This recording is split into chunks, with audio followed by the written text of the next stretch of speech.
Hello everyone. This is my first full garden tour of the year. I'm thinking because this video usually they are quite long, so I'm gonna upload this one sometimes today or tomorrow. But then I'm gonna make this kind of video I think every 2 weeks. But probably just keep them and I'll upload them later in the season when there's not much going on. Uh, because during the season I'd rather have shorter videos and maybe more focus on like melons and other stuff. So this full garden tour is going to be probably the only one during the season that I'm going to be uploaded. And then later on in fall and winter, I'll go back and look at the other ones and put the dates and see if it works better because they are long and I'm sure that, in summer also myself, but also people don't want to spend too much time watching videos. So anyway, we're gonna start from this corner right here. I'm gonna walk through this side. Then we'll come back. We'll take care of the center part of the garden, and then we're gonna go down this way and then show the few things that I have around. So right here, starting from this bed, this year on this bed I'm gonna have a variety of potatoes. They still have to come out. They were late to be shipped, so I just put them ground not long ago. Walking forward, we have this section here where I have a Saskatoon berry in the middle. Then I have 4 cucumbers plants on the corners and with some calendula flower right there. We walk forward and we get to the tomato tunnel that is not going to be a tunnel for long. I'm going to remove the whole thing as soon as the temperature they get better. Because also I have all the line on the back, they're going to be trained up this trellis, and I have to put few big tomato cages on the uh, corner ones. Right here, since I'm here, I can show you one of the worst damage from the frost that we had a few nights ago. This tomato right in the corner, you can see how it got damaged, but it's still well alive, it's still putting new growth, so it will be fine. Same with the basil. All the plants in the center, they obviously get better and no damage at all. The one on the edges, they had a bit of damage from the frost, but no big deal. As for the varieties of tomatoes, I'm gonna make, like I say, those specific videos where I'm gonna talk about every variety, show you closely more like how they develop the fruits and the flowers.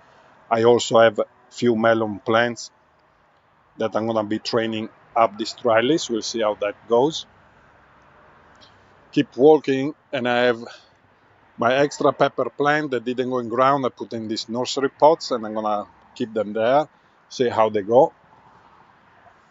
And then we have my bean teepee that this year is not gonna be beans, but instead I put marigolds. So no, not marigolds, morning glories. So it should be nice when it's in full flower.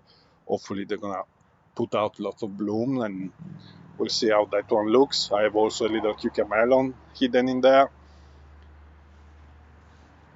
This bed and most of that is kind of a mess because I had to put a chicken wire uh, across because I had a groundhog that kept trying to go under, make his house under the patio. So all I did, I just put a bunch of mixed flower seeds and let stuff come up. I'll go every once in a while, pick what I know it's a weed, and let some flowers develop, and we'll see how it goes. So on this section, this entrance of the garden, I have started from here where you see where I started to mulch. I have some milkweed to see if I'm gonna attract some butterflies. Then I have some black eyed Susan, a nice patch there. And then I have some of my berries. I got a pink champagne currant, a gooseberry. Then I have some alpine strawberries. Now I'll see you another problem I had this year with the sawfly. I had a really big infestation of sawfly, and you can see how it got defoliated, but the plant shouldn't be too much stress. I don't see any more of those little green worms. I went around and sprayed with water, knocked them down, and I did also a passage with a little bit of soap in the water to also. It doesn't really kill them, but it does knock them down and mess them up a bit, so that maybe they're gonna leave the plant alone. Right here, I saw you can see nice gooseberry developing, and also the currants. So we'll see what we get here. Right here I have a nice clematis growing up this side of the trellis, while on this side I have the Schisandra chinensis, that is the 5-flavor berry that hopefully this year for the first time I'm gonna get to actually taste this 5-flavor berry. Let's see if I can look at the flower. There it is. Looks a nice flower actually. Don't have many, but they started to flower. So inside there too, there's a bunch of flowers. As you can see, I was just working in the garden, still all full of soil. And on this side, I have a few more of those pine strawberries, a little gooseberry, and another currant. This is red currant, and again, you can see the damage from those sawfly larvae, but it will be fine. Now I'm gonna quickly bring you to this side where I just planted 2 new areas this year, and it's working very well. This one I'm gonna show you right now. So right here, these green plants that you see, this is called Silene inflata. It's a very good green. You pick these soft tips, you just go around and clip them. I already clipped them twice, you can see here. And you can use them, you can make risotto with it, you can make eggs, like scrambled eggs. You can use them as, you can steam them, saute them like a spinach, but way better tasting. Fantastic crop. And they're perennial. They're quite invasive.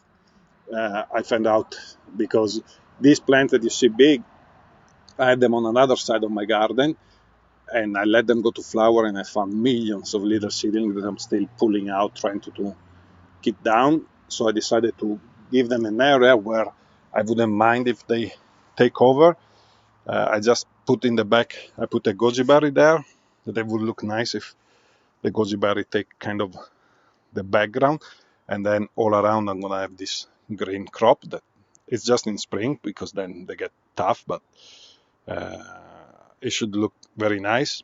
I have also a couple of rosemary plants, just that I pop in there, leave them, and see if they shouldn't come back. That's what they say. It's like, I think, season for a hardiness zone 6 or 7, even 7 probably, the rosemary. But it's worth a try. It's against the wall. It's a bit warmer. Then I put some lavender, another gooseberry that I got eaten by the sawfly, but it's gonna be fine. I put a black currant right there, a gooseberry, that probably because it's far from the others, there's less damage. And then the last thing on this side, beside another lavender, this is a mix area where I put some stinging nettle that I want to have a little patch of it for different purpose, and then some different greens that I'm gonna just let them this year, like the mustard green, some purslane, herbastella, that is an Italian green. Those ones they're gonna come out, but the stinging nettle should stay and come back every year, as well as the wild fennel that I put down here. It's an Italian plant. I have no idea if it's gonna be perennial here or not, but again, I like to try different things. Then down this side, towards the back there I have a sorghum. It's just I want to see the plant. I never grew it, so I'll put it there, see what it does.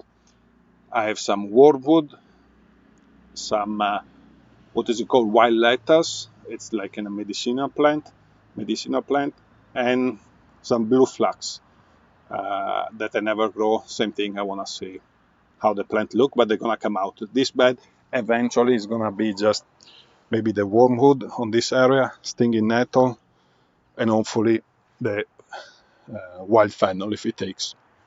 Now let's go back on the other side. So we are back in kind of the center of the garden now. This bed right here is all strawberries. This was last year strawberry patch, and I let the runners go to the other side, and I actually picked some and planted so to have the full bed of strawberries. And here I have the grapevines. It's gonna grow on top, but there's not much to see right now. It's still just waking up, and the few leaves that came out, some they got also frost damage. Then on this side I have the gooseberries that they had a bit of damage from the frost, a bit of fruit drops, but you can see there's few that are developing quite nicely. This is a Hinomaki red variety. Then if we continue this way, we have some cranberries, some flower that I don't remember what it is. I have 2 lemon cucumbers that eventually I would like to grow up this trellis. I have an ascap, and I have my little fig tree that is coming back. Let me see if we can see, but there's a right here there's a shoot from the crown, but also you really have to get in, but I saw there's some green also, like a couple of inches up some of these branches, like there. I don't know if you can see, but you can see some greens there, so we'll see how that one comes out this year. And again, a little rosemary plant, just to see how it's gonna do in these different areas. And since I'm here, we're gonna finish this portion and then we go on the center. So on this side of the trellis I have another clematis going up, but since it's a little less developed than the one on the other side, I put on each corner here I have a cucamelon, and on that side I have a nasturtium, climbing nasturtium, so it should fill up a bit this trellis. Then we got 1, 2, 3 haskap bushes, and let me see if I can see some fruits.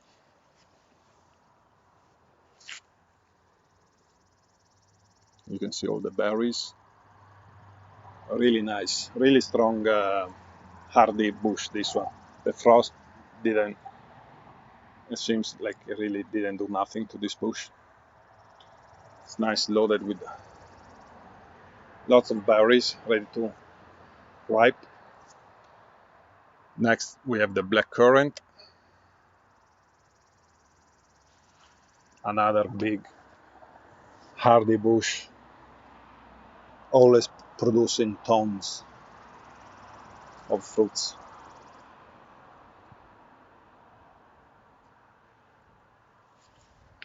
And then, so let me show you this area.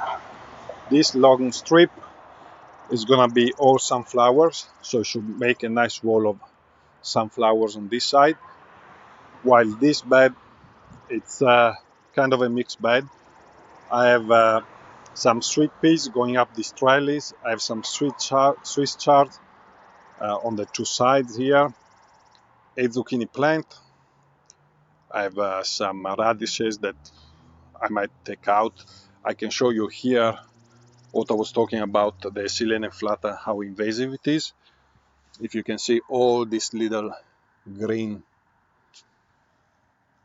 sprouts here, not the radishes that you can see here and there, but this one, it's all the Silene flata growing. So this bed was full, actually not only this bed, that one, and even that bed. It was full of these little seedlings, so it was a big job to keep them down. and that's why I wanted to move, and I'm gonna keep on top this year, and then it should be fine. If not, next year maybe I'm gonna put a plastic mulch plant in that for a year to keep them down. We'll see. Anyway, so we say we have zucchini. I have some flowers here that I don't remember right now what they are. I think Cape daisies, if I remember correctly. I got 3 lines of carrots right there and some broad beans. And then the 2 center beds with the big tunnel trellis. Now I'm going to show you how's the idea, how it should develop. So right at the entrance on both sides, you can see I put some amaranth, so it should give some red, nice wall for the entrance. And then on the trellis, I interplanted runner beans and some gourds because I really wanted to get a nice green arch. And the gourds depend on the season. If it's an hot season, that would develop, but if it's like last year, it was a very cold summer, then they don't develop, and I don't want to have this trellis bare, so that's why I put the runner beans that I know they always work, they're always gonna produce a nice growth.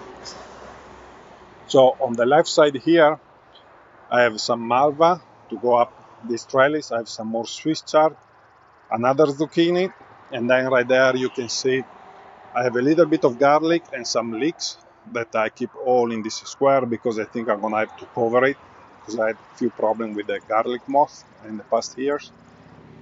Then I have another zucchini down there. I got some potatoes plants that they weren't supposed to be there, but I think because I grew potato in the past, they still come out here and there. I'm gonna leave them. And then on this side, kind of the same. I have like I said, the amaranth. I have another variety of amaranth here, and then I have 1, 2, and 3 zucchini plant. And I have the first time that I grow, it's lentils.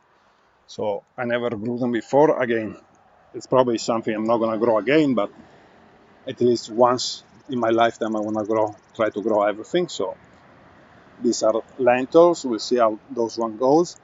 And here again you can see these potatoes coming out probably from last year forgotten crop in ground.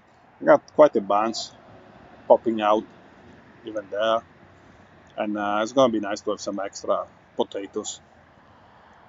Now, these 2 beds here, as you've been following, you know, is one of my most important beds where I have my melons that are doing fantastic. You saw on the past video, I show a little closer all the melons out there developing. I wouldn't be surprised to have a nice already fruit set somewhere, but we'll see. I got 2 plants that are really doing well. The other, they're a little behind, but everything is looking good. And in this bed here, I have all along the edges here, I have peas. Then I have a little bunch on the center of zinnia for some colors. And then I have 1, 2, and 3 on both sides of purple cabbage. Then around this bed here, I have peppers on this side and eggplants on that side. Let me show you a little more up close. So there it is. So these are the peppers. Now let me show you that. There's one plant, it doesn't look great at all, but we'll see why is that. Which variety is it? It's an Espelette pepper. I never had problem with Espelette, so I have no idea. But this is like some sun damage from a while ago. This new growth doesn't look good, but if I need, I have all those extra pepper plants there. I can even switch one plant, but all the other ones, they look very good, very healthy, as well as the eggplants. They look very good, and actually I can see they're ready to put out some flowers. On that one too, you can see a flower starting to develop.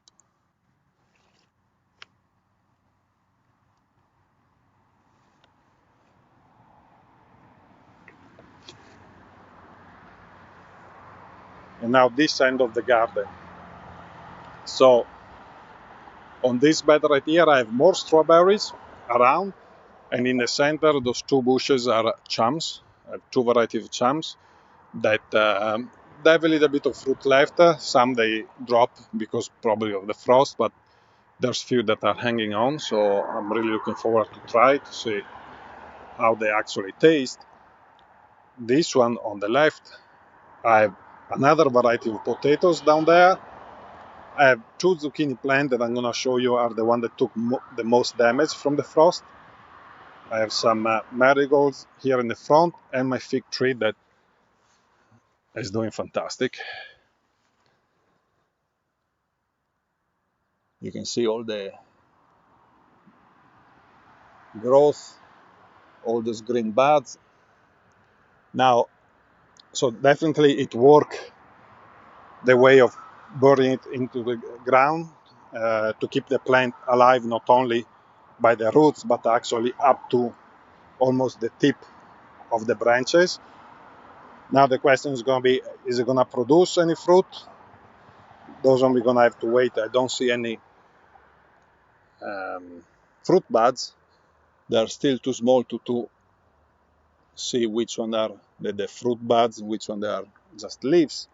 But I'll keep you updated. While I'm here, I'm going to show you the damage from the frost. You can see that one has the outer leaves that they got hit by the frost, but the center is nice and green and alive. Same with this one.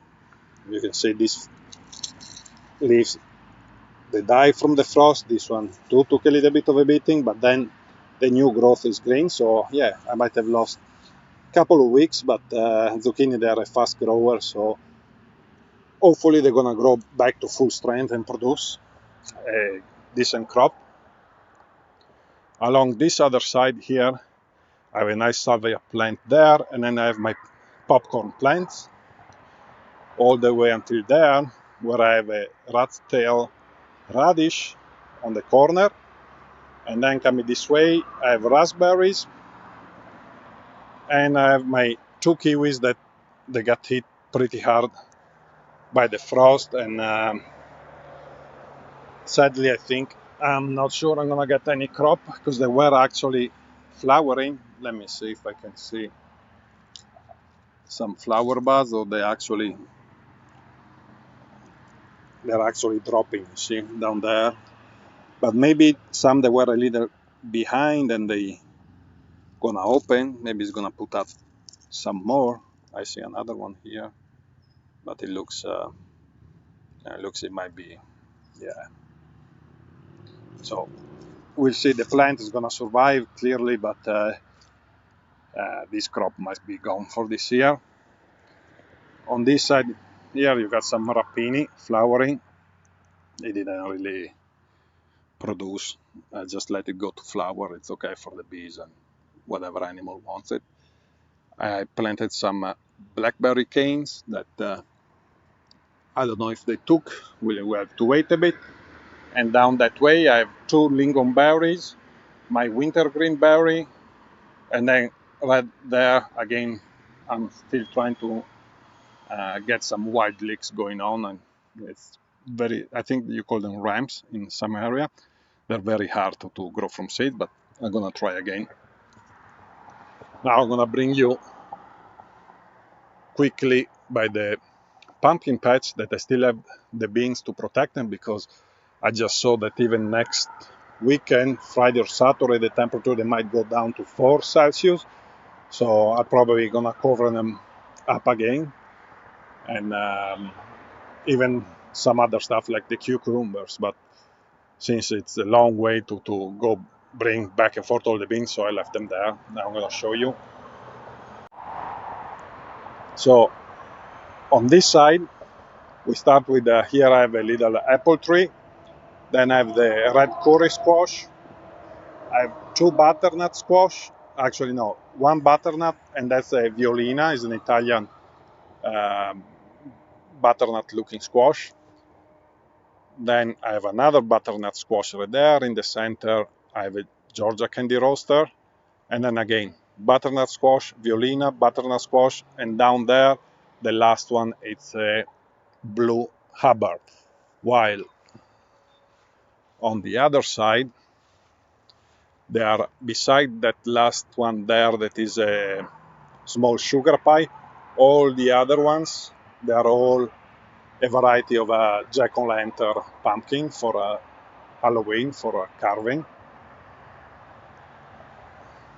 You can see they look nice and healthy. Just a bit of damage on the outer leaves. But those method of protecting it with the leaves and the bucket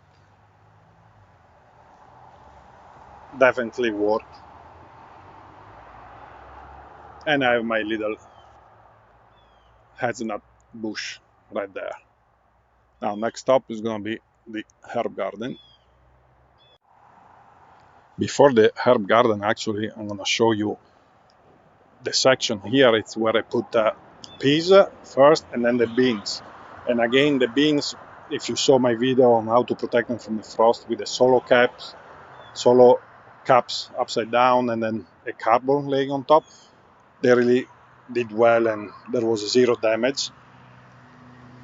And here I have my hops. I just planted and what I want to do is drain it up towards the fence of the pool. I have some chamomile in the vase and a line of comfrey that I use for mulch. So here eventually I would like a nice wall of comfrey that I come and every once in a while I chop it down and use it for mulch in the vegetable garden. And now we're gonna go to the herb garden.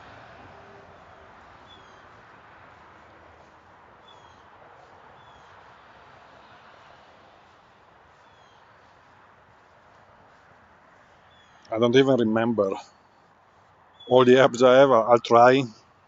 Let's see, I got lovage, some thyme, oregano. This one they're just waking up right now. I have some chives right there that I already harvested.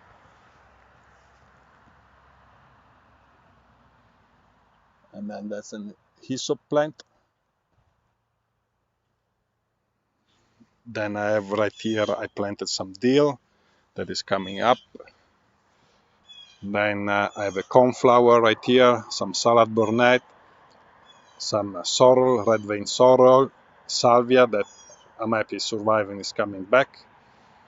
And then I have catnip, anise hyssop, and some bee balm, Egyptian working onion, then tarragon. Those one down there, they are garlic chives, and then behind them there's a small plant of a melissa and a winter savory. And then beside the two steps, on this side I have some sweet corn growing up, a couple of calendulas, and here I have some red leaf basil, some regular basil. In the center right there, it's a lamb's ear plant. It's one of my favorite plants. It looks very nice and it's very hardy and it's nice to the touch. Give it a nice color tone with the silvery kind of leaves. I have my topinambur, another cornflower, and this is a mix of zinnias, asters, more calendulas, and the asparagus bed on this side that is producing already harvest different spears.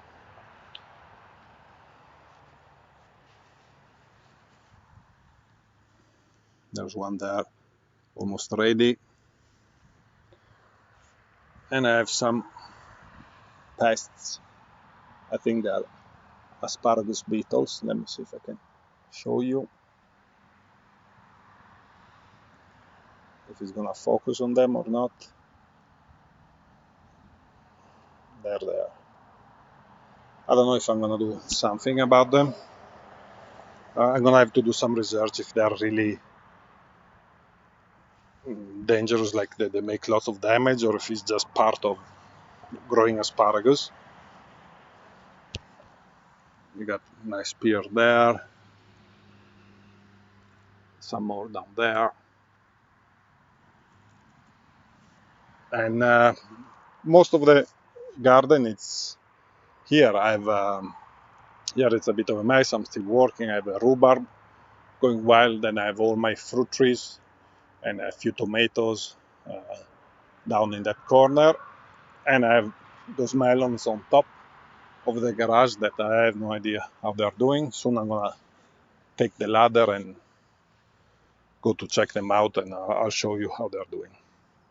So that's it for today. That was the long garden tour. Thanks for watching. Take care.